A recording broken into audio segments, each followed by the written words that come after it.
नमस्कार, आप देख रहे हैं के न्यूज़ इंडिया और मैं हूं आपके साथ गरिमा बाजपेयी।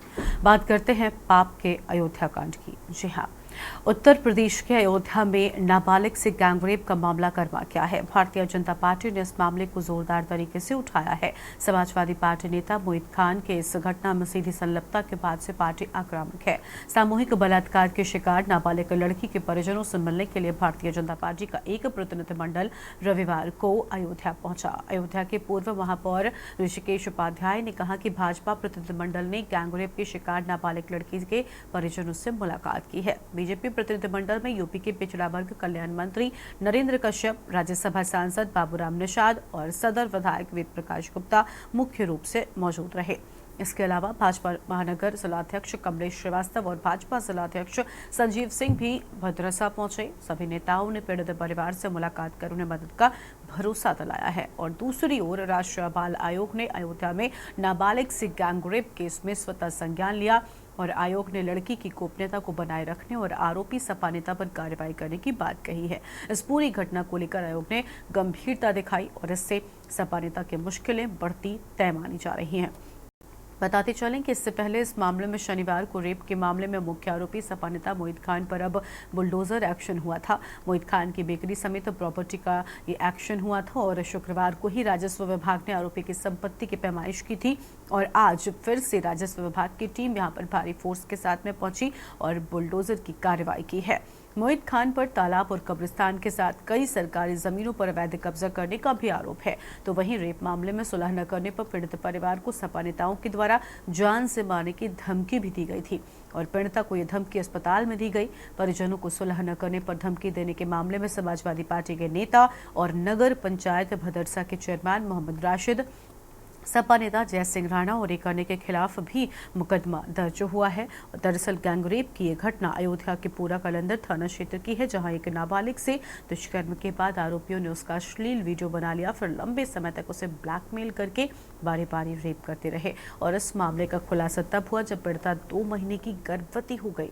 12 वर्षीय बच्ची 4 बहनों में सबसे छोटी है। पिता की 2 साल पहले ही मृत्यु हो गई है। घर का गुजारा उसकी मां और बहनों के द्वारा मजदूरी से मिले पैसों से चलता है।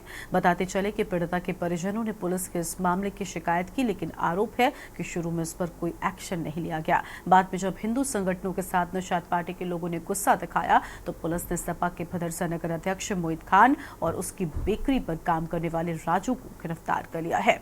पीड़िता की मां ने कहा कि जब हम शिकायत लेकर चौकी गए तो दरोगा ने हमसे कहा कि राजू का नाम रखिए लेकिन दूसरा नाम हटा दीजिए। फिर एसपी के दखल के बाद हमारा मामला लिखा गया। हमें आरोपियों के लिए फांसी की सजा चाहिए। बताते चलें कि अयोध्या गैंगरेप पीड़िता की मां ने शुक्रवार को मुख्यमंत्री योगी आदित्यनाथ से मुलाकात की थी। सीएम आवास पर हुई मुलाकात में मुख्यमंत्री ने पीड़ित परिवार को आरोपियों के खिलाफ सख्त और कड़ी कार्रवाई करने का भरोसा दिया था। और इस मुलाकात के बाद पूरा कलंदर थाना अध्यक्ष रतन शर्मा और भदरसा चौकी इंचार्ज अखिलेश गुप्ता को सस्पेंड कर दिया गया था।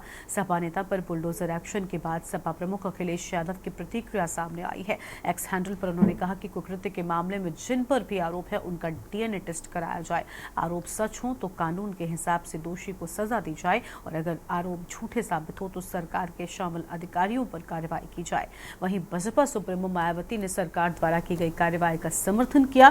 साथ ही अखिलेश के डीएनए टेस्ट के सवाल पर अखिलेश यादव पर ही निशाना साधा है और कहा कि उनकी सरकार में कितने डीएनए टेस्ट हुए थे। इसी बीच यूपी सरकार में कैबिनेट मंत्री संजय निषाद अस्पताल जाकर पीड़ित परिवार से मिले और इस दौरान मीडिया से बात करते हुए संजय निषाद रोते नजर आए। उन्होंने जहां सरकार का धन्यवाद दिया तो वहीं अपने समाज के लिए हर संभव लड़ाई लड़ने की बात भी कह डाली है। और आज इसी पर विस्तार से करेंगे बातचीत। खास मेहमानों का पैनल हमारे साथ में जुड़ेगा। हमें सब समझ में आई है, उनका संज्ञान लिया है। पूरी रिपोर्ट राष्ट्रीय नेतृत्व को सुपुर्द करेंगे और जिन अत्याचारियों ने, दुराचारियों ने ये घटना घटित की है, हमारी सरकार उत्तर प्रदेश की किसी भी स्तर पर छोड़ने वाली नहीं है। और इस तरीके की सोच रखने वाले दल के नेताओं को भी हम बताएंगे कि आपको इन दुराचारियों, इन व्यभिचारियों के पक्ष में खड़ा होना ये बड़ा दुर्भाग्यपूर्ण है। एक निषाद कन्या की आवाज, उसका दर्द इनको सुनाई नहीं पड़ा। डीएनए की जांच की बात की है अखिलेश यादव जी ने। अखिलेश यादव जी पीडीए की बात करते हो और ये मछुआरे समाज की बेटी का दर्द आपको नहीं दिखाई सुनाई पड़ा। गरीब और बेवा जो असहाय है उसकी पीड़ा आपको नहीं समझ में आई है। किस तरीके से उस दुराचारी के बारे में जो बात की है, उसने इस गांव में और भी ऐसी तमाम घटनाएं घटित की हैं, लेकिन बाहुबल और धनबल के आधार पर उनको छिपाने का काम किया है। इन ऐसे सब दुर्दांत अपराधियों को, दुराचारियों को हम नकाब करने का काम करेंगे और जो इस तरीके की घटनाओं में लिप्त हैं, सरकार उन पे अंततः कार्रवाई ऐसी करेगी कि उनको कई पीढ़ियां याद रखेगी और हम रिपोर्ट करेंगे। और निश्चित रूप से मैं यहाँ आप सबसे कह के जा रहा हूँ कि राजनीतिक दल होते हैं, राजनीतिक दल में नेता होते हैं, लेकिन इस तरीके के घटना घटित करने वालों के साथ नहीं खड़े होते हैं। लेकिन समाजवादी पार्टी का, अखिलेश यादव जी के दल के नेताओं का चरित्र है कि व्यभिचारी, दुराचारी और ऐसे लोगों के साथ खड़े होने का है। डीएनए की बात करके उसको बचाने का जो इन्होंने लक्ष्य लिया है और जो ये बात की है, ये बहुत ही घोर निंदाजनक है और मैं ये रिपोर्ट दिल्ली में रखूंगा। हमारे साथ में मेरे नेता, पार्टी के वरिष्ठ नेता नरेंद्र कश्यप जी, हमारी राज्यसभा की सांसद संगीता बलवंत विंद जी भी आई हैं। हम 3 सदस्यीय दल साथ में है। निश्चित रूप से हम घटना की तह तक गए हैं, घटना की रिपोर्टिंग दिल्ली में करेंगे और मैं राज्यसभा के माध्यम से ऐसे सोच रखने वाले नेताओं को बेनकाब करने के लिए जरूर विषय लाऊंगा। परिजनों की जो मांग है, रमाकांत निषाद जी हमारे साथ में, परिजनों की मांग कुछ नहीं है, लेकिन भारतीय जनता पार्टी और मेरी सरकार उनकी मांग बगैर मांगे पूरा करेगी। मैं योगी आदित्यनाथ जी से और प्रतिनिधिमंडल पूरा मेरा मांग करेगा कि 5 लाख की राशि जो उपलब्ध हुई है इसको बढ़ाकर 25 लाख किया जाए, ऐसा मैं योगी जी से आग्रह करूंगा।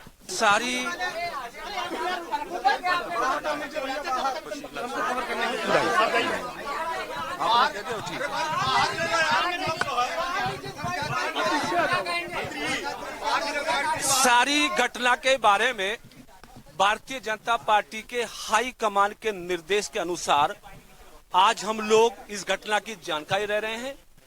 पीड़िता बच्ची की माता से बात हुई है, घटना की विस्तृत जानकारी ली गई है, उनके दर्द को समझा गया है। अभी बच्ची से बात करना बाकी है, अधिकारियों से क्या कार्रवाई हुई है उसकी जानकारी लेना बाकी है, लेकिन इतना स्पष्ट हो गया है कि मोहित खान और जो दूसरा अपराधी है ये राशिद, ये अपराधी आदतन है। ये अपराधी समाज की गरीब बच्चियों को के साथ हैरेसमेंट का काम करते हैं। योगी की सरकार, मोदी की सरकार ने इस घटना को गंभीरता से लिया है और प्रतिनिधिमंडल पूरी घटना की जानकारी लेकर इसकी रिपोर्ट पार्टी हाईकमान को करेगा। हम प्रदेश की जनता को और बच्ची के परिवारजनों को आश्वस्त करना चाहते हैं कि मोदी और योगी की सरकार में ऐसे दुर्दांत अपराधियों को मिट्टी में मिलाने में हमारी सरकार कोई कमी नहीं छोड़ेगी। प्रदेश की जनता को सुरक्षा देना हमारा दायित्व है। अगर समाज की बच्चियों पर कुछ अपराधी यो सोचें कि वो समाजवादी पार्टी के नेता हैं, उन्हें खुला मौका ये अपराध करने का मिलेगा, तो ऐसा वो गलतफहमी दिमाग में ना पालें। अरे समाजवादी पार्टी का नेता घोषित है और अभी तक समाजवादी पार्टी की ओर से उस अपराधी के खिलाफ कोई कार्रवाई नहीं हुई। डीएनए की मांग कर दी गई, जांच की मांग कर दी गई, अपराधियों के बचाव की रणनीति चल रही है। अरे समाजवादियों शर्म करो, ये 12 साल की निषाद बच्ची अबोध है, कितनी उम्र है उसकी, उसके साथ दुराचार हुआ है, वो परमानेंट है। हमारी सरकार ने, मुख्यमंत्री जी ने, प्रधान सबने गंभीरता से लिया है और निश्चित करेंगे पूरी जांच करके कि और क्या क्या कार्रवाई इन अपराधियों के खिलाफ की जानी है। कोई भी कार्रवाई ऐसी नहीं होगी जिनके खिलाफ ना करें। दुर्दांत अपराधियों को सजा दिलाकर ही दम लेंगे।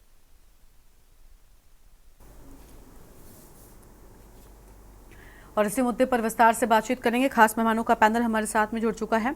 सबसे पहले आपको हम उनसे परिचय कराते हैं, लेकिन उससे पहले आपको ये भी दिखाते हैं कि देखिए, उत्तर प्रदेश सरकार में कैबिनेट मंत्री डॉक्टर संजय निषाद ने शनिवार को पीड़ित परिवार से अस्पताल में जाकर मुलाकात की और इस दौरान मीडिया से बात करते हुए वो रोने भी लगे। क्या कुछ कहा, एक बार पहले वो सुनते हैं।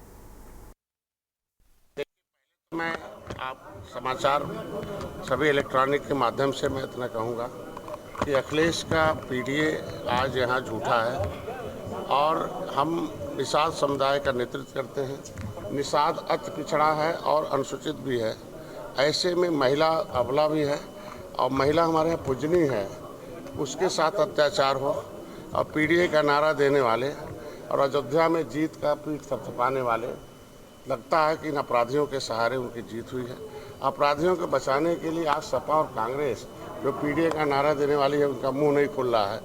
अपराधी को बचा रहे हैं, न पार्टी से निकाल रहे हैं, न तो उसके खिलाफ कोई बयान दे रहे हैं। बगल के 2 जिले हैं सुल्तानपुर और संत कबीर नगर। निषाद समुदाय ने अपना एक वकील बना के भेजा कि निषाद हैं, आवाज़ उठाएंगे, और ऐसा मुँह खोल दिया है कि वो निषाद भी इस निषाद की बेटी के साथ मुँह खोलने के लिए नहीं है। मैं आज के दिन में पीड़िता के न्याय दिलाने के लिए मैंने सदन में आवाज़ उठाई। जैसे मेरे समाज के लोग, मेरी पार्टी के लोग, जिस दिन पता चला उसी दिन से खड़े हैं और अंतिम तक, जब तक उसे फांसी पर नहीं लटका देंगे तब तक डॉक्टर संजय उसके लिए लड़ाई लड़ेंगे। आज मैं सदन में आवाज़ उठाया। मैं मुख्यमंत्री जी को धन्यवाद दूंगा कि उन्होंने मेरी आवाज़ को सदन में इस ढंग से उठाया और कार्रवाई की। वो लोग जेल गए और आज उनके ऊपर और कार्रवाई हुई। बस इतनी उम्मीद रखता हूं कि मैं अपने समुदाय का किस तरीके से उनका सुरक्षा दे सकता हूं। अपने समाज मैं नहीं होने देना चाहता हूं। मैं सभी पार्टी से अपील करूंगा, अत्याचारी का कोई जाति नहीं होता है, उसका साथ न दे और ऐसे अत्याचारियों के खिलाफ मैं समाजवादी पार्टी में उसके कार्यालय में जाकर धरना दूंगा कि ऐसे समाजवादी पार्टी से नारा देने वाले सांसद को पार्टी से बाहर करें और उसे उनकी सदस्यता समाप्त हो जाए। जो इस सांसद ने उसका उनके लिए पैरवी की है, पूरे के पूरे उसके मुकदमा नहीं होने दिया। कई दिन तक वो 13 साल की बच्ची है। 13 साल की बच्ची कहाँ जाएगी, कहाँ मुँह दिखाएगी और किस तरीके से ये मेरे समाज के ऊपर अत्याचार हो रहा है, इसको किस तरीके से होगा। अंग्रेजों से लड़ा, मुगलों से लड़ा, आपकी अत्याचारियों से कैसे रहा जाएगा। मैं समाज से अपील करता हूँ कि ऐसे लोगों के खिलाफ खड़ा हो और अपने न्याय के लिए मेरा साथ दें और मैं उसे जहाँ तक हो सकता है उसे लड़ाई लड़ने का काम करूँगा। देखिए, इसी पर आज विस्तार से बातचीत करेंगे। खास मेहमानों का पैनल हमारे साथ में जुड़ चुका है। सबसे पहले इनसे आपका परिचय करवाते हैं। ज्ञान प्रकाश चतुर्वेदी जी हमारे साथ में हैं, पूर्व IPS अधिकारी हैं, और डॉक्टर अविरल मलिक जी हमारे साथ में हैं, बीजेपी के प्रवक्ता हैं। चंचल यादव जी हमारे साथ में जुड़ चुके हैं, समाजवादी पार्टी के प्रवक्ता हैं। आलोक त्रिपाठी जी वरिष्ठ पत्रकार हैं और अयोध्या से हमारे साथ हमारे संवाददाता प्रवेश पांडे जुड़ चुके हैं। सबसे पहले ज्ञान प्रकाश चतुर्वेदी जी को हम जोड़ लेते हैं, पूर्व IPS हैं। बहुत स्वागत सर आपका के न्यूज़ इंडिया पर।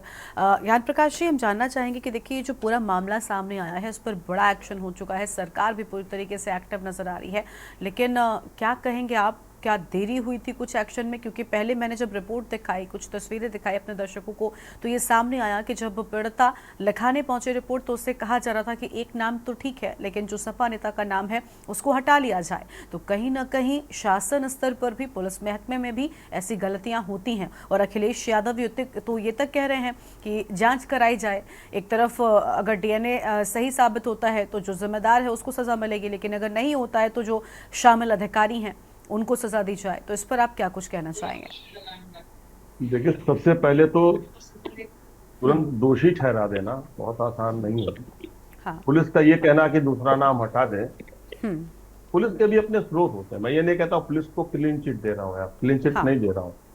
हमारे सामने भी तमाम ऐसे मुद्दे आते थे जिसमें ऐसे ऐसे नाम डाल दिए जाते थे, लगता था कि इनका कोई दूर से वास्ता नहीं। इसमें मुझे मालूम नहीं दूर से इनका वास्ता है या नहीं है, हो सकता है तभी तो नाम है। लेकिन पुलिस तहकीकात करती है, देखती है कि इनकी इन्वॉल्वमेंट है या नहीं। अगर ये नियत है पुलिस की, ये मंतव्य है, ये मंशा है कि नहीं इनका इन्वॉल्वमेंट इसमें है या नहीं है, ये हम पता कर लें, क्योंकि विवेचना का और पत्रावली का या पत्र का या प्रार्थना पत्र की जांच करने का उसे अधिकार कानूनन प्राप्त है।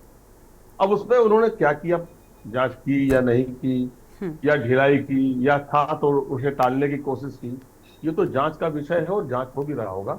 अगर अधिकारी की मंशा अपवित्र होगी तो वह दोषी है, वो दंड के भागीदार होंगे। लेकिन अगर वो प्रक्रियागत है तो उसमें ऐसा नहीं कि कोई दोष हो, उसमें हम बड़ा हल्ला करने लगे कि ये तो बड़ा चोर रही है, उचक्का है। बार बार ऐसा कहना उचित नहीं होता है। उसको देखना भी चाहिए, उसके मोटिव को देखना चाहिए, वो क्यों टालना चाहता है। अब होता क्या, कभी कभी किसी बड़ा नेता हो सकता है, विपक्ष का नेता है, और उसका भी नाम डाला जाए क्योंकि थोड़ा प्रोपेगेंडा बन जाएगा, मामला थोड़ा हाइप कर जाएगा। अगर ऐसा है तो सभी को बचना चाहिए, क्योंकि उस मनुष्य को अगर उसमें दोषी नहीं है, इतना बड़ा स्कैंडल बन जाएगा कि वो दोषी ठहरा दिया जाएगा, मीडिया ट्रायल हो जाएगा, और जुडिशरी भी 100 बार सोचेगी कि यार हमें क्या पड़ी, इसको सजा दे दो। ठीक है, दोषी को सजा होनी चाहिए। हाँ। दोषी को सजा होनी चाहिए, जो दोषी नहीं है उसे सजा नहीं। बात नंबर 2, ये भी हो सकता है कि ये दोषी न हो और उसे बचाने का प्रयास कर रहे हैं, वो भी दोषी हो गए, उतने ही दोषी हो गए। तो मुझे लगता है डिग्री जो है, विवेचक को डिग्री के हिसाब से विवेचना करना चाहिए, इस हिसाब से नहीं कि वो कौन है, उसका रसूख क्या है, वो अमीर है या गरीब है, राजनीति की किस पार्टी का है या नहीं है, इसमें नहीं। बिल्कुल ठीक कह रहे हैं आपकी। देखिए, शुद्ध निष्पक्षता से अगर जांच होगी, विवेचना होगी, तो कहीं ना कहीं बहुत सारी चीजें हैं जो बिल्कुल स्पष्ट रहेंगी और उसमें कोई भी विवशता नहीं होनी चाहिए। ये बिल्कुल ठीक कहा आपने। ठीक है सर, आपके पास लौटेंगे। कुछ दर्शक जुड़ चुके हैं, सबसे पहले उनको जोड़ लेते हैं। देवेंद्र जी हमारे साथ में हैं, बागपत से जुड़ गए हैं। देवेंद्र जी, बहुत स्वागत आपका। क्या राय है आपकी इस मुद्दे पर?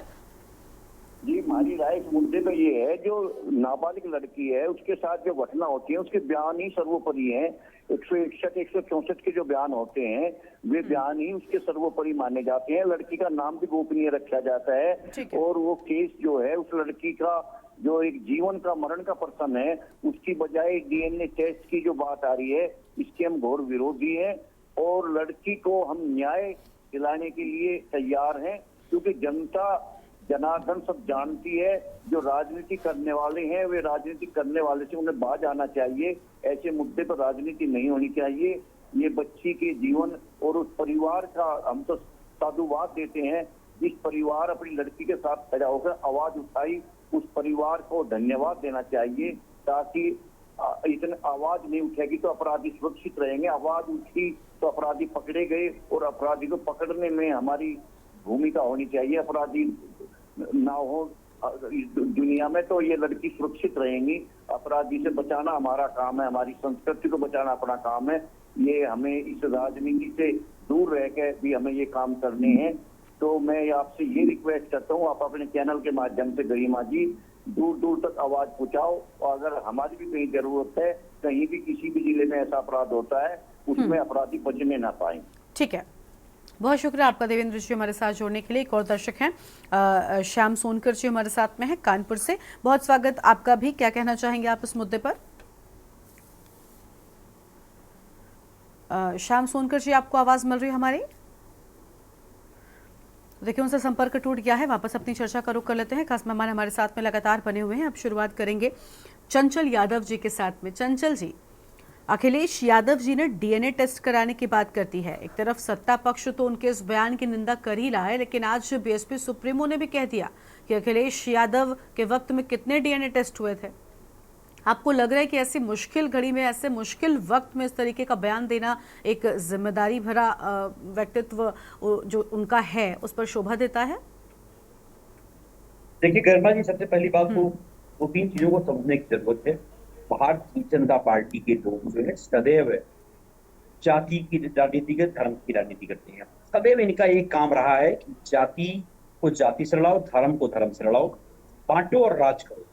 ये बताइए, आदरणीय नेता हमारे अखिलेश यादव जी ने स्पष्ट कहा कि अगर ये जो घटना हुई है इतनी निंदनीय है, जितनी इतनी भर्त्सना की जाए उतना कम है, क्योंकि ये घटना बहुत जघन्य घटना है और जिन लोगों ने भी किया है उसके खिलाफ सख्त से सख्त कार्रवाई की जाए।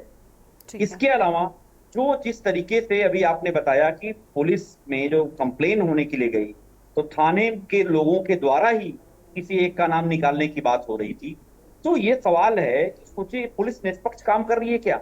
अभी आज की घटना है, आपने गाजीपुर के अंदर, वाराणसी के अंदर एक घटना हुई है, जो कोई छूट करके आया 2.5 साल के बच्चे के साथ रेप किया है। पूरे प्रदेश में लगातार घटनाएं हो रही हैं।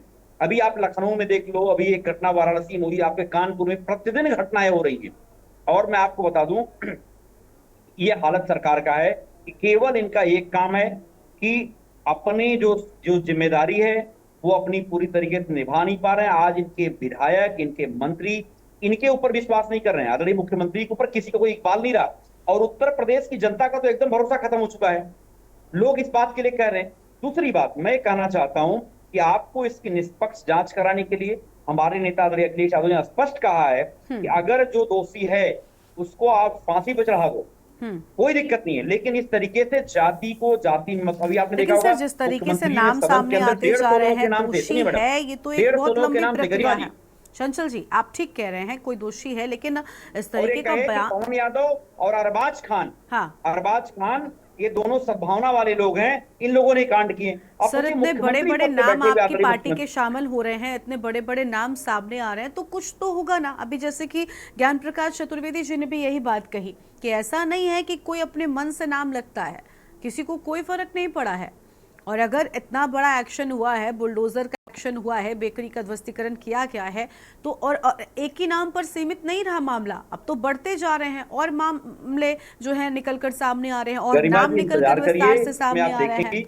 पुलिस के द्वारा बहुत बड़ी लापरवाही की गई है, वो सामने आएगा। शासन प्रशासन को मुंह दिखाने लायक नहीं बचेंगे जिस तरीके से जो कांड हुआ है। और दूसरी बात मैं कहना चाहता हूँ, आज अगर देखें आप कि सरकार की जो जवाबदेही है वो काम ना करके सरकार केवल अपने जो जिम्मेदारी से भागना चाहती है और उसके ऊपर राजनीति करना चाहती है। आप मुझे बताइए, आप फोटो लगाने की बात कर रहे हो कि समाजवादी पार्टी के साथ फोटो, उनके नेताओं के साथ फोटो है।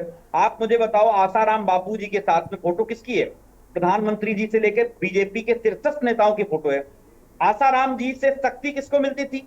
बीजेपी के शीर्षस्थ नेताओं को मिलती थी, बीजेपी के बड़े मुख्यमंत्रियों को मिलती थी। क्या ये आपको इससे, सर देखिए चंचल जी, ठीक है, आप अभी तक अपनी पार्टी के नेताओं को डिफेंड कर रहे थे, अपनी पार्टी को डिफेंड कर रहे थे, बिल्कुल ठीक है, लेकिन क्या इससे आपको लाइसेंस मिल जाता है कि समाजवादी पार्टी के नेता ये करेंगे?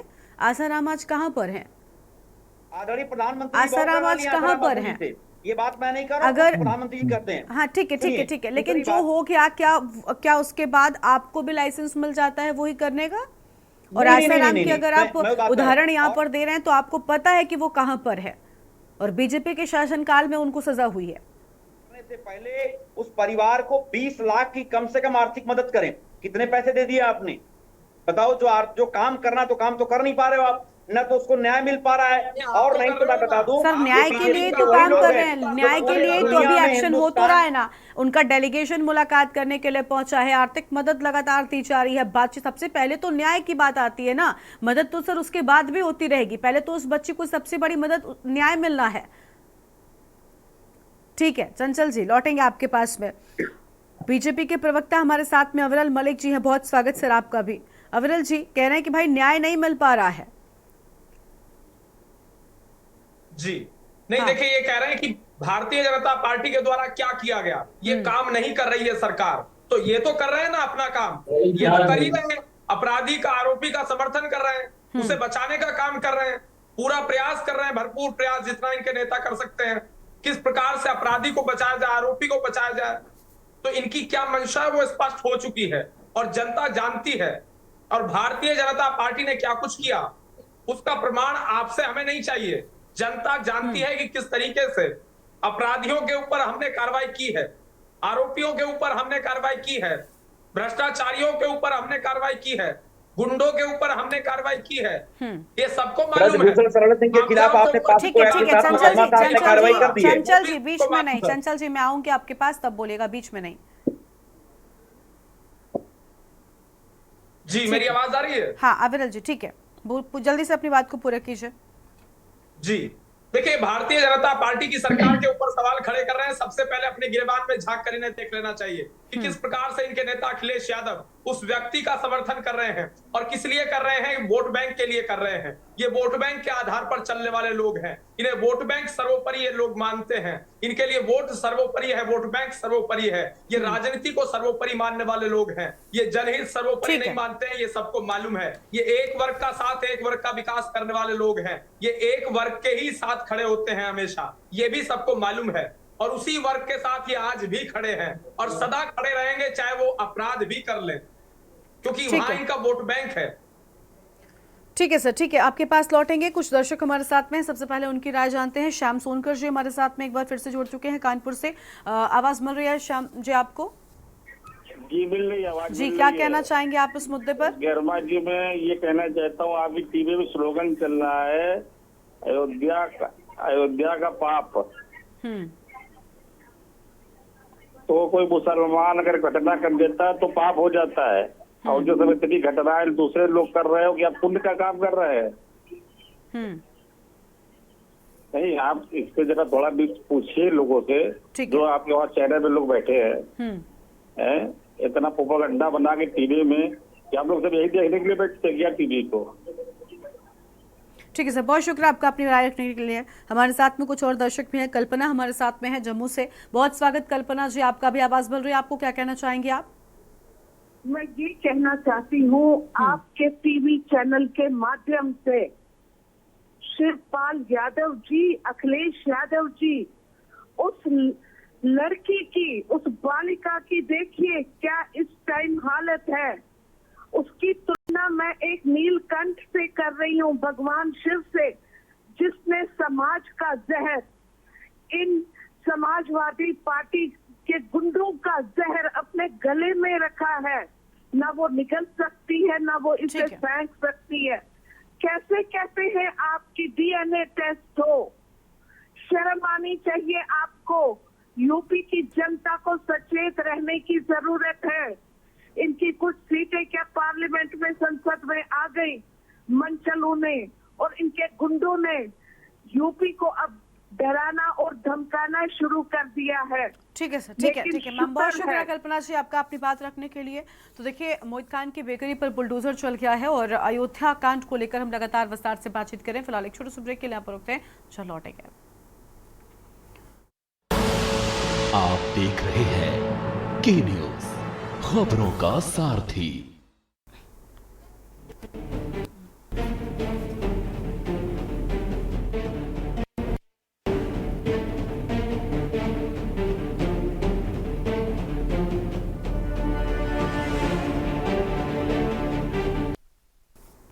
ब्रेक के बाद आप सभी का स्वागत है। हम बात कर रहे हैं अयोध्या कांड को लेकर, अयोध्या की घटना को लेकर। खास मेहमान हमारे साथ में लगातार बने हुए हैं। देखिए, आलोक त्रिपाठी जी के पास में जाएंगे, वरिष्ठ पत्रकार हैं। आलोक जी, पूरे मामले में आपने देखा कि किस तरीके से राजनीति शुरू हो गई है। एक तरफ बीजेपी है जो अलग बातें कर रही है, लेकिन समाजवादी पार्टी की ओर से जिस तरीके के बयान सामने आए हैं जिनकी निंदा हो रही है कहीं ना कहीं, क्योंकि डीएनए टेस्ट की बात अखिलेश यादव कर रहे हैं। लेकिन इस पूरे मामले में अधिकारियों को शामिल करना क्या लग रहा है कि इतना बड़ा एक्शन क्या हवा में ले लिया क्या? जी गरिमा जी, देखिए, धर्म की नगरी में ये अधर्म का काम करने वाले के खिलाफ बुलडोजर चल रहा है, इसका स्वागत सभी को करना चाहिए। रही बात इस तरह की अगर घटनाएं होती है तो उसमें राजनीतिक दलों को बचना चाहिए। जिस तरह के बयान आ रहे हैं वो मुझे लगता है कि इससे ज्यादा शर्मनाक बयान कोई नहीं होगा कि क्या आपको राजनीति करने के लिए क्या इसी तरह के मुद्दे मिले हैं। ये राजनीतिक दलों को सोचना होगा। बहुत से मुद्दे हैं जनता के, आप उन मुद्दों को लेकर के राजनीति करिए। लेकिन अगर इस तरह के होगा कि आप उसकी जांच की मांग करेंगे, क्या बलात्कार पीड़िता अपना सबूत पेश करेगी, तो ये इससे ज्यादा निंदनीय क्या होगा। तो ये एक बड़ा सवाल है कि राजनीतिक दल आखिर किस हद तक नीचे आ गए हैं कि क्या कर रहे हैं, किस तरह के बयान दे रहे हैं। दूसरी चीज मैं कहना चाहता हूँ कि क्या मुख्यमंत्री जी के संज्ञान में आने के बाद इस तरह की तेजी आई? क्या हर घटना का जानकारी मुख्यमंत्री जी को होगी तभी इस तरह की कार्रवाई होगी? उसके पहले जो नीचे जिम्मेदार लोग हैं, जिले में एसपी से लेकर कमिश्नर से लेकर डीएम से लेकर तमाम जिम्मेदार लोग बैठते हैं, वो किस किस के पास गए, क्यों नहीं सुनवाई हुई उसकी, क्यों नहीं उसकी रिपोर्ट लिखी गई?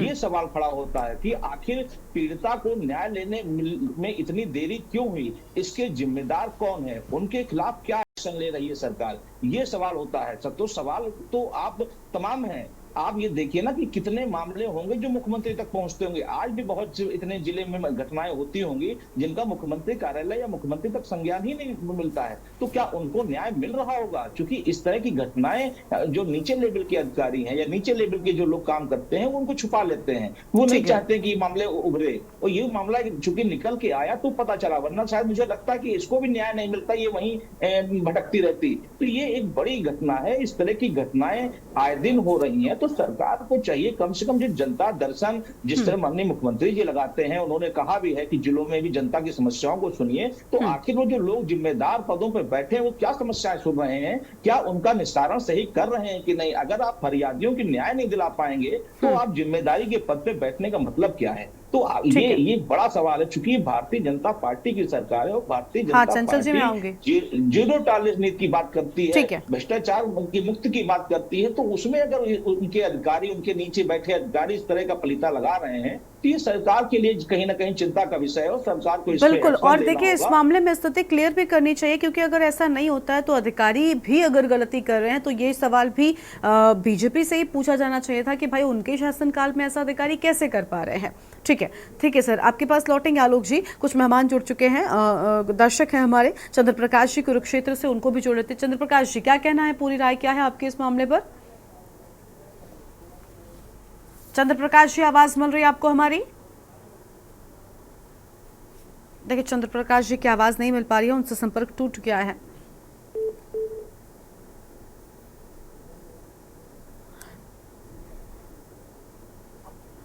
एक और दर्शक हमारे साथ में है, क्या नाम है आपका? अपना नाम बताइए और क्या कहना चाहते हैं आप?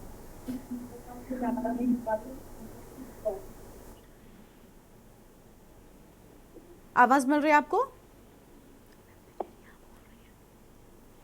एक और दर्शक हमारे साथ में है, क्या नाम है आपका? ठीक है, देखिए आवाज नहीं मिल पा रही है, उनकी कुछ टेक्निकल प्रॉब्लम है। ठीक है, अपनी चर्चा पर वापस लौटते हैं। प्रवेश पांडे हमारे साथ, हमारे संवाददाता जुड़ चुके हैं। प्रवेश, पूरे मामले में अपडेट क्या है? देखिए राजनीति तो अपनी तरफ एक्शन लेकिन बराबर हो रहा है, क्या अपडेट है ताजा? इसके बाद चंचल जी आती हूँ, आपके पास ही आती हूँ।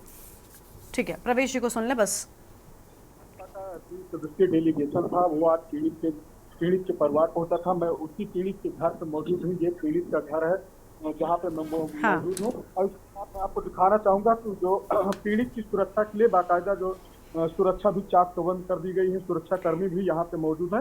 लेकिन जो भाजपा डेलीगेशन आया था, बाकायदा एक रिपोर्ट कलेक्ट किया है, क्या क्या बात हुई है पुलिस से, ये भी सब कलेक्ट किया गया है। पुलिस ने कितनी सुनवाई की है ये कलेक्ट किया गया है, और यहाँ जो रिपोर्ट है वो दिल्ली जाएगी, को सौंपा जाएगा। लेकिन जो बीजेपी का डेलीगेशन साफ सीधा ये कह दिया है कि जब तक कार्रवाई पूरी नहीं हो जाएगी तब तक ये लड़ाई चलती रहेगी। इसका साफ जो है देखा जा रहा है कि कार्रवाई अभी और होना बाकी है। दूसरी तरफ ये निकल रहा है कि जो बुलडोजर की कार्रवाई चल रही थी, अभी तक बुलडोजर जो चला था वो मुईद खान की बेकरी भी चला था, कुछ प्लाटिंग भी चले थे। लेकिन ये भी जहां तक जानकारी सुनने में आ रहा है, जो सूत्र बता रहे हैं कि बुलडोजर की कार्रवाई एक बार फिर से कल दोहराई जाएगी। सुनने में ये भी आ रहा है कि जो मुईद खान है, मुख्य आरोपी हैं गैंगरेप के, उनका जो घर बना है वो कब्रिस्तान की जमीन पे बनाया गया है। तो कल बड़ी कार्रवाई का जो है एक बार फिर से नजारा देखने को मिलेगा, क्योंकि योगी सरकार जो है लगातार मामले को संज्ञान लिया है और लगातार कार्रवाई कर रही है। दूसरी तरफ संजय निषाद है, उन्होंने साफ तौर पे कह दिया है कि मुख्य आरोपी जो है जो गैंगरेप के, जब तक उनको फांसी की सजा नहीं हो जाएगी उनकी लड़ाई तब तक चलती रहेगी। जी गरिमा जी। बिल्कुल, साफ तौर पर बहुत शुक्रिया आपका प्रवेश हमारे साथ जोड़ने के लिए और बातचीत के लिए। दर्शक हमारे साथ में एक और जुड़ चुके हैं, चंद्र प्रकाश जी, आवाज मिल रही है आपको, क्या कहना चाहेंगे आप? मैं ये कहना चाहता हूँ कि जब माँ सीता को धोबी के कहने पर भगवान श्री राम ने वनवास दिया था, और जब वो वनवास में पहुंच गई थी तो लक्ष्मण जी से उन्होंने कहा कि मेरा क्या कसूर है भैया। तब उन्होंने कुछ नहीं कहा, गर्दन नीचे करके खड़े रहे। तब माता सीता ने श्राप दिया था कि अयोध्या कभी सुखी नहीं रहेगी, कभी बसेगी नहीं। आज अयोध्या में ब्रह्म राक्षस बैठे हैं जो 12 साल की बच्ची के साथ अनैतिक कार्य कर रहे हैं। वहीं पीडीए के माध्यम से नेतागिरी चमकाने वाले अखिलेश यादव, मैं आपसे पूछना चाहता हूँ, आप किस प्रकार की भाषा बोल रहे हैं? आप पीडीए का वोट लेना जानते हैं और आप जो है उस बच्ची के चरित्र के ऊपर ही प्रश्न चिन्ह खड़ा कर रहे हैं। बड़े दुख की बात है। ये शासन में जो कार्रवाई कर रहे हैं योगी राज, वो बहुत बढ़िया कार्रवाई कर रहे हैं। और हमारे यूपी में बहुत रिश्तेदार हैं, वो ये कहते हैं कि अखिलेश के लिए तो दुनिया कहती है, जब ये अपने पिता की साइकिल लेकर के भाग गया था, मतलब बलात् अध्यक्ष बना था समाजवादी पार्टी का। तो ठीक है चंद्र प्रकाश जी, बहुत शुक्रिया आपका अपनी बात रखने के लिए। वापस अपनी चर्चा का रुख कर लेते हैं। चंचल जी कुछ कहना है, लेकिन चंचल जी एक छोटी सी प्रतिक्रिया मैं चाहूंगी ज्ञान प्रकाश जी की आ जाए, उसके बाद मैं आपके पास आऊँ। माफी चाहती हूँ, थोड़ी सी देरी हो रही है।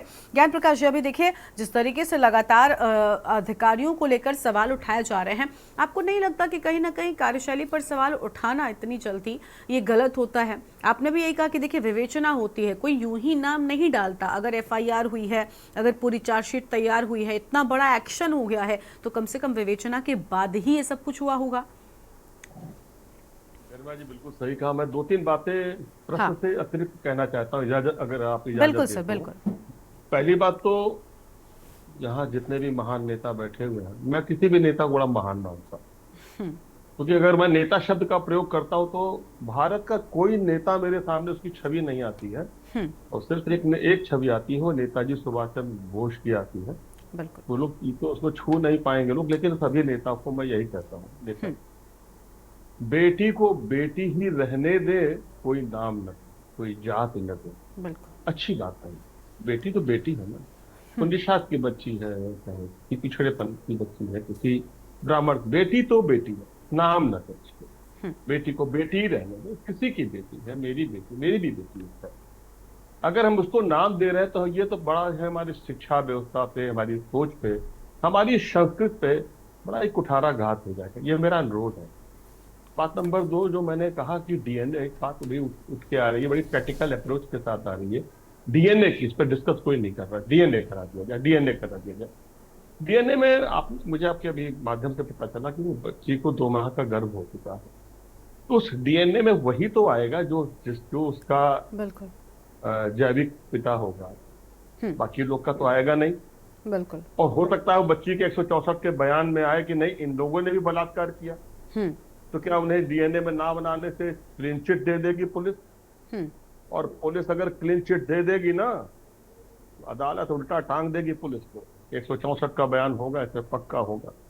बहुत घबराने की बात नहीं किसी नेताजी को, बहुत वितंडावाद, बहुत इसमें उछलने की बात नहीं है। अदालत वो चीज है जहां बड़े बड़े जो सूरमाओं का वजूद हिलने लगता है, पैर हिलने लगता है। मैं खुद अदालतों में आज एविडेंस में जाता हूं, जब वहां सवालात उठते हैं तो पैर हिल जाते हैं। बिल्कुल। वो बड़े अध्ययन के बाद बड़ी गरिमा के साथ काम करते हैं। रही बात चूक की, चूक होगी तो दोषी होंगे, सजा पाएंगे वो। एक सवाल अभी एक जने ने कहा कि जब योगी जी संज्ञान में लेते हैं तभी कार्रवाई होती है। मैं को कहना नहीं चाहिए, लेकिन मैं इत्तेफाक रखता हूं, आज बाढ़ नियंत्रण के सर्वोच्च अधिकारी योगी जी हैं, पुलिस प्रशासन के सबसे बड़े अधिकारी योगी जी हैं, डेवलपमेंट के सबसे बड़े अधिकारी योगी जी हैं। मैं इनसे पूछना चाहता हूं, बाकी अधिकारी क्यों डर रहे हो? तुमको कानून नहीं है, तुमको अधिकार नहीं मिले करने के लिए? योगी जी ने मना किया तुम मत करो, किसने कहा तुमको? अगर कल को अकेले ये डीएम और एसएसपी निर्णय लेते कि हम जा रहे हैं गिराने के लिए, मेरे संज्ञान में आया है 1973 के एक्ट के तहत कि ये अवैध है और हम गिराने जा रहे हैं, क्या योगी जी रोकते? हिम्मत नहीं पड़ रही क्या आपको काम करने की? डर रहे हैं तो छोड़ दो नौकरी, नए लड़कों को आने दो ना, जिनके अंदर हिम्मत हो, जिगरा हो, कानून की जानकारी हो, जो किसी राजनीतिक हस्तक्षेप को न मानते हो। मैंने भी 30 साल नौकरी की है, और जिन नेताओं का आप नाम ले रहे हैं वो मुझे व्यक्तिगत रूप से जानते हैं। न मुझे किसी ने गलत सिफारिश की, और मैंने कभी किसी की सुनी भी नहीं। मैं माननीय मुख्यमंत्री जी के यहाँ 2 साल रहा हूँ, माननीय अखिलेश जी के साथ मैंने काम किया है, मायावती जी के साथ मैंने काम किया है। बड़े बड़े स्कैंडल मैंने, मुझे कोई फोन नहीं आता था, मैं अपने दम से काम करता था, नीति से काम करता था, ज्ञान से काम करता था, और कानून से काम करता था। अधिकारियों से कहिए 2 चीजें, अपनी भाषा शैली बदल लें। तलखी और तेजी केवल योगी जी पर ही शोभा देती है। आप अपनी भाषा बदल लीजिए। दूसरा, कानून को ढंग से पढ़ के खुद ही उसका क्रियान्वयन करिए। योगी जी के कहने पे नहीं, किसी नेता के कहने पे नहीं, मीडिया के कहने पे नहीं। मीडिया को ये न्यूज मिलनी चाहिए कि हमें तो अभी अभी पता चला कि वहां बुलडोजर चल रहा है। ये तो क्या हो रहा है, कैसे हो रहा है? क्या पढ़े लिखे हो तुम लोग भाई? अधिकारियों क्या पढ़े लिखे हो तुम लोग? क्या नौकरी कर रहे हो, कैसी नौकरी कर रहे हो? सब कुछ ऊपर छोड़ रखा है तुम लोगों ने, हर चीज योगी जी, बीजेपी, सपा। तुम क्या हो? तुम किस लिए हो? तुमने कौन सी कसम खाई है? तुमने संविधान की कसम नहीं खाई है, मैंने संविधान की कसम नहीं खाई है। बदलें इस रवैया को, बदलें। मैं आपके चैनल के माध्यम से कह रहा हूं, अधिकारियों से बदलिए। आपकी कमियों को नेता बताएं और आपकी अच्छाइयों को मीडिया बताएं कि आप कितने अच्छे हैं। बिल्कुल सर, बिल्कुल बिल्कुल। और देखिए, आपने बड़ी अच्छी बात कही। सबसे पहले आपने जो शुरुआत की ना कि बेटी को कम से कम बेटी रहने दीजिए, ये बड़ी बात है। यहाँ पर हर कोई दिखा रहा है। मैं संजय निषाद जी के बयान की बात कर लूँ, मैं उनको सही गलत किसी भी तरीके से जज नहीं कर रही, लेकिन यहाँ पर ये बताना कि वो दलित की बेटी है या फिर वो पीडीए वर्ग से जुड़ाव रखती है, इस सब का कोई मतलब नहीं है। वो किसी भी वर्ग। मैडम छोटी सी एक बात करके खत्म कर रहा हूँ। जो सारे लोग कहते हैं ना, हाँ, मैं कभी किसी पार्टी का पक्षधर नहीं रहा हूँ, ना कभी किसी का विरोधी रहा हूँ। हाँ, कि सारे नेता जानते हैं, और ये लोग तो मुझे नहीं जानते, लेकिन टॉप लेवल के नेता मुझे जानते हैं। ये कहते हैं वोट बैंक, वोट बैंक। कौन सी पार्टी वोट बैंक की राजनीति नहीं करती है? बिल्कुल, ये सब बेकार वाली बातें। अभी अपना विधानसभा और संसदीय नहीं सर, और ये गिनाना ही बहुत गलत है कि दलित की बेटी है या पीडीए से क्या जुड़ाव है। इन शब्दों का ऐसे मामलों में निकल कर आना बिल्कुल शोभा नहीं देता, और मुझे लगता है नैतिकता के आधार पर कम से कम ऐसा नहीं किया जाना चाहिए। हर व्यक्ति खुद से भी अपने आप से अगर पूछेगा तो मुझे लगता है कोई मतलब नहीं होता है इन चीज़ों को ऊपर लेकर आने का। चंचल यादव जी, मैं आप ही के पास आ रही हूँ, लेकिन उसके साथ ही मेरा एक सवाल भी है, वो सुनते जाइए और उसके बाद अपनी बात को भी जोड़कर जवाब दे दीजिएगा। सर, अवधेश जी भी सांसद बने हैं। अयोध्या को लेकर समाजवादी पार्टी ने खूब खुशियां मनाई है, इसको कहने में मैं कोई दो राय नहीं रखती। और जिस तरीके से अयोध्या में आपको जीत मिली फैजाबाद में, उसके बाद अवधेश जी खूब निखर कर सामने आए, अखिलेश यादव जी के साथ चलने लगे और खूब खुलकर उन्होंने बोला भी है, चाहे प्रभुराम पर हो या किसी भी चीज पर हो। और जब उनसे वोट मांगने के लिए वो जब आम जनता के बीच में जाते थे तो खूब हिंदी में संवाद करते रहे, लेकिन जिस तरीके से जब मीडिया ने उनसे इस पूरे मामले पर सवाल किया तो पूरे ठाठ के साथ अंग्रेजी में आई डोंट नो कहकर निकल गए वो। क्या ये एक सांसद की जिम्मेदारी है?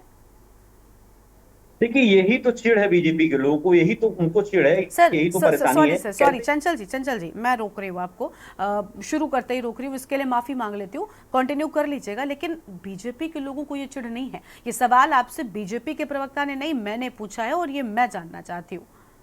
देखिए, बीजेपी के लोगों को इतनी तगड़ी चिढ़ है, वहां पे आपने देखा होगा जैसे ही अयोध्या से हम लोग जीते उसके बाद से कई सारे फरमान जारी किए कि वहां पे लोकल लोगों को जो है ये नहीं करने देंगे, वो नहीं करने देंगे, बहुत सारी बातें आप लोग चलाई भी थे मीडिया में। मैं इतनी बात करना चाहता हूँ, राजू नाम का लड़का जो मोहित खान की बेकरी में काम करता था, अभी आपने देखा होगा बहुत सारी मीडिया ट्रायल भी चल रहे हैं, सब सारी चीज जानकारी भी आ रही। राजू का अफेयर उस लड़की से था, और राजू, एक बताइए, मोहित खान की उम्र 72 साल है, और राजू के एवज में जब बीजेपी ने पूरा मामला 2 महीने से लड़की प्रेग्नेंट है, 2 महीने पहले की सोचिए परिवार से लोगों को लेकर के बीजेपी ने ये मामला केवल और केवल एक मुसलमान होने की वजह से मोहित खान को घसीट करके और सपा से जोड़ करके जो अयोध्या में जो सपा को जीत मिली है, ये मैं इसीलिए डीएनए टेस्ट की बात हो रही है। हम कह रहे हैं अगर मोहित खान अगर अपराधी हैं, अगर उन्होंने ऐसा गलती किया है तो निश्चित तौर से आप जो कार्रवाई करिए, लेकिन कम से कम ये जरूर होना चाहिए कि आप इस तरीके से,